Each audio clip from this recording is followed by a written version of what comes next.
یو نوجوان هغه په لاس کې د اور انګار ګرځولو او لاس په ورلنه سوځولو، خو تود انګار بو او دا لاس په ورلنه سوځولو. خلک ورته حیرانو چې دا دومره تود انګار دی په لاس کې ګرځي او دله دا لاس نه سوځي، اخر څه وجه ده؟ یو ځل تینا یو کس تپوسو کې وایي ته دومره تود انګار په دې لاس کې ګرځي او تاله دا لاس نه سوځي، هېڅ هم درته نه وایي تا د دې څه ټریننګ میننګ کړی دی که څه وجه ده؟ اخر هغه ورته وایي د دې ټریننګ وغیره هېڅ هم مې نه دی کړي، دا یو بېله وجه ده. کارګزاري چې ورته ووروله ډېره عجیبه او ناشنا کارګزاري ورته ووروله. څه کارګزاري وه؟ ورته وایي ما ته الله تعالی ډېر زیات مال دولت راکړو، ډېر مال حال الله تعالی راکړو، په خوشحالو کې به وخت تېرېدو، په مزو چرچو کې به وخت تېرېدو. یو ځل زه یو په لاره باندې روان وم، په یو جینۍ باندې زما نظر پرېوتو. هغې ته الله تعالی ډېر زیات حسن ورکړو، ډېره ښکلې الله تعالی پیدا کړې وه. هغې هغه محبت زما د زړه ته راپرېوتو. ما ډېر کوشش وکړو چې دې سره زه ملاقات وکړم، خبرې ورسره وکړم، خو لیکن د ملاقات څه صورت نه جوړېدو. ډېر زیات کوشش مې وکړو خو لیکن دې سره د ملاقات څه صورت نه جوړېدو. وخت تېرېدو وایي زموږ په کلي کې قحط شروع شو، قحط سالي شوه، هر سیر ته غله ختمه شوه، خوراک ختم شو، هر انسان په تکلیف کې و. ما ته خو الله تعالی ډېر مال دولت راکړو، ما سره په خپل محل کې ډېر زیات خوراک موجود و. ما اعلان وکړو چې د کلي کم غریبانان کسان دي ای ته به زه سباله مفت خوراک ورکوم، بالکل مفت پې ورکوم. چې کوم غریبانان خلک دي خوراک د لاسه تنګ دي، هغوی سال له زما محل ته راشئ، ټولو ته به په مفتو کې خوراک ملاویږي. وایي سباله چې ډېر خلک غریبانان را حاضر شول، روغ یو قطار داسې ولاړو، په قطار کې به یو کس ته په نمبر باندې خوراک ملاوېدو. وایي زه چې د قطار سیټ ته راووتم هسې خوراک تقسیمېدو. وایي د قطار ته مې وکتل، د قطار کې مې دغه جینۍ هم صحیح کا چې کومې سره زما محبت راغلی و، مینه مې ورسره راغلې وه، یو عشق او محبت مې ورسره پیدا کړی، هغه مې په دې قطار کې صحیح کا. ما د خپل غلام ته وویلې دغه قطار کې چې دغه جینۍ ولاړه ده دا زما کمرې ته راوله. وایي زه کمرې ته لاړم او غلام ته مې وویل چې دا زما کمرې ته راواستوه. وایي زه چې څنګه کمرې ته ورغلم، غلام راله، هغه جینۍ ته یې خبره وکړه چې تا خان صاحب چې هر څه هغه دې غواړي. وایي چې څنګه راله؟ ما ورته چې څنګه راغلې دلته؟ وایي هغې راته وویل چې تا داسې اعلان کړی دی غریبانانو باندې خوراک تقسیموم، نو دې سلسله کې زه هم راغلی ما، زما خاوند وفات شوی دی، زه کونډ یم، زما 2 بال بچ دي، 2 لوریانې مې دي، د دې د رزق په تکل کې زه دلته راغلی ما، کېدی شي ما ته هم خوراک میلو شي. نو دې ورته ووایي خوراک به درته خو ډېر میلو شي، ستا د سوچ نه بس زیات خوراک درته میلو شي، خو ته زما حاجت پوره کړه، زه به ستا حاجت پوره کړم. وایي څه حاجت؟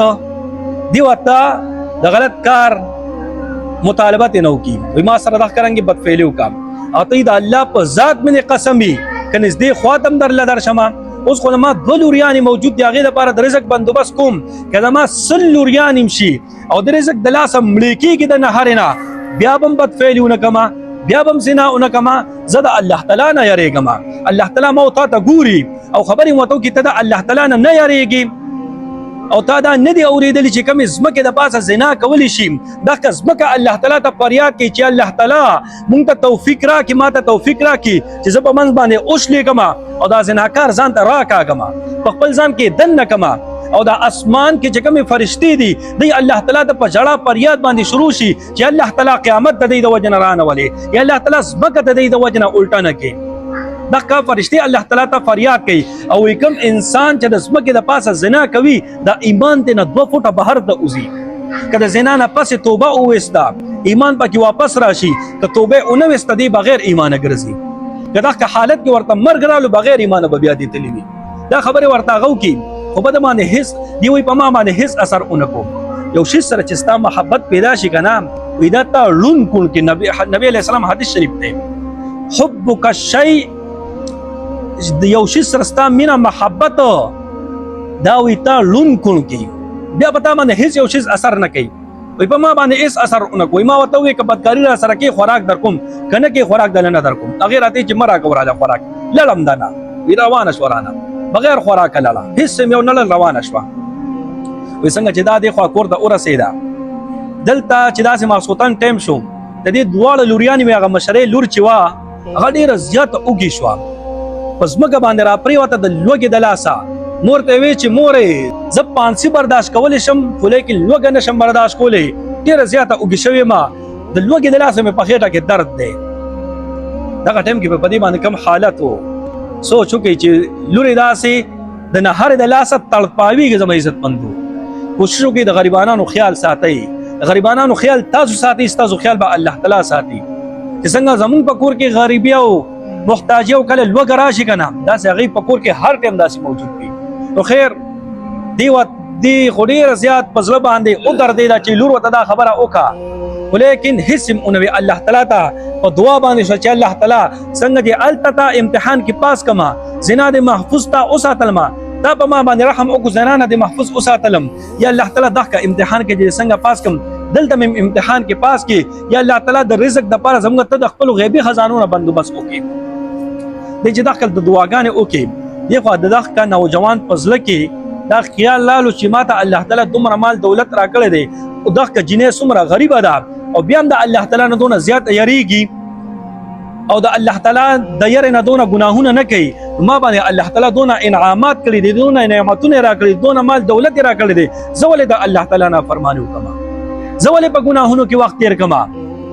دغه ته دغه ځای کې توبه وایسته د هر قسمه ګناه نه او ډېر زیات خوراک ځان سره راواغېستو او دغه جنۍ کور طرف ته روان شو. کور یې خو معلوم کړو، هغې کور طرف ته روان شو. چې څنګه یې دروازه وډبوله، دغه جنۍ بهر ته راووته. هغې ورته وویلې ته دلته م راغلې د ګناه لپاره؟ زه خو تا سره ګناه ته تیاره نه یم، د ګناه لپاره نه یم راغلی. ستا خبرو په ما ډېر زیات اثر وکړو، ستا د خبرو د وجې نه ما د هر قسمه ګناه نه ځان وساتلو او توبه مې ترېنه وایستله. وایي ستا لپاره ما د الله تعالی د رضا لپاره دومره مال حال راوړی دی، دونه خوراک مې دله راوړی دی چې انشاءالله یو کال به ستا بالکل په اسانۍ سره په دې باندې ستا گزاره وشي. او بیا هم ستا د الله په ذات باندې قسم وي چې تا د کلم د رزق ضرورتي یا د نور څه ضرورتي راځي به او مانه به غواړي او د الله تعالی د رضا لپاره به دله بالکل مفت درکومه، هېڅ مطالبه به زما د تا نه وي. نو دغه جنۍ دغه ټایم کې دعا وکړم، د ده په وړاندې دعا وکړه یا الله تعالی که واقع د د هر قسمه ګناه نه ځان ساتلي وي، توبه یې ویستې وي او ستا د رضا لپاره ماله دونه رزق راوړي وي، نو یا الله تعالی د جهنم اور خو لرې خبره، یا الله تعالی د دنیا اور هم په ده باندې حرام کړي، د دنیا اور هم په ده باندې حرام کړي، د دنیا اور هم د ده لپاره ګلزار کړي. دا دعا یې وایي راته وکړه. وایي دې له مې خوراک ورکړو، زه ترېنه را روان شوم. څو ورځې تېرې شوې، زما هسې په زړه کې خیال رالو چې دی خو ما ته دغه دعا کړې وه، دومره تقواداره جنۍ ده چې د الله تعالی نه څومره زیاته یریږي، څومره پرهیزګاره جنۍ ده، په زړه کې د الله تعالی څومره یره پرته ده. دی ما ته دا دعا کړې چې دا به زما په حق کې قبول شوي که نه، چې دی ما ته دا دعا کړې چې الله تعالی د دنیا اور هم په ده حرام کړي.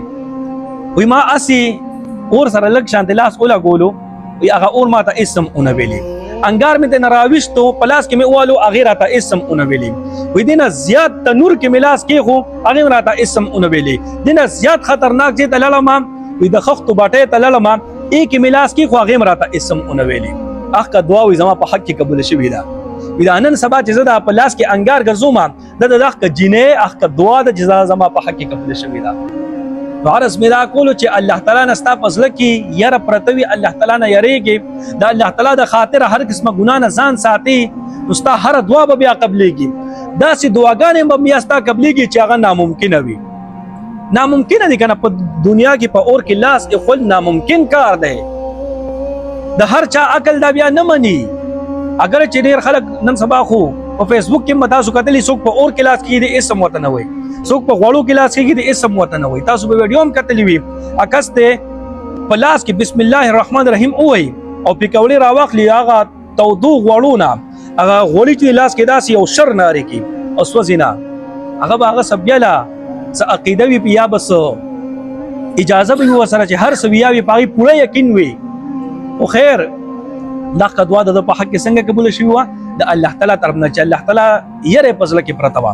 نو زما اوس ته هم که د الله تعالی په زړه کې یره راله که نه، بیا دنیا هیڅ یو شی به موږ ته تکلیف نشي را رسولی.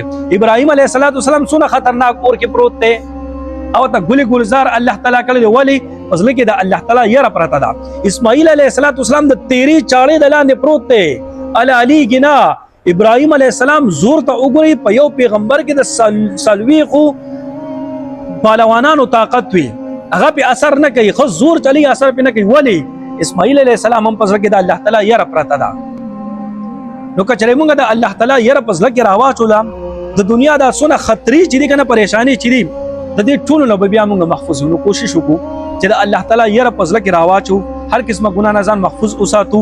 بیا دنیا زمونږ د هواګانې زمونږ دی، هر یو چیز په بیا زمونږ د مرضی مطابق چلیږي. علامہ اقبال سوئی خودی کو کر بلند اتنا کہ ہر تقدیر سے پہلے خدا بندے سے خود پوچھے بتا تیری رضا کیا ہے. ویزان دمرا الله تعالی ته اور ثواب، دمرا الله تعالی ته اور ثواب چې الله رب العزت خپل تقدیر مقررای کنه، بیا بلومبستا د مرزه مطابق چې ستا بزله کې سوي هغه مطابق به الله تعالی خپل تقدیر مقرر وي. الله تعالی نو خصوص تپوس کول والا نشته کنه. کستا باران ته ضرورت وي الله تعالی به سباله بیا باران کوي. کستا نور ته ضرورت وي الله تعالی به حکم کوي چې نور ښکارا شوریا زی ختم بشه. نو کوشش وکړو چې هر قسمه ګناه نه ځان محفوظ وساتو. ګناه نه ځان ساتل زمونږه فائدہ ده، ګناه کول زمونږه نقصان دی.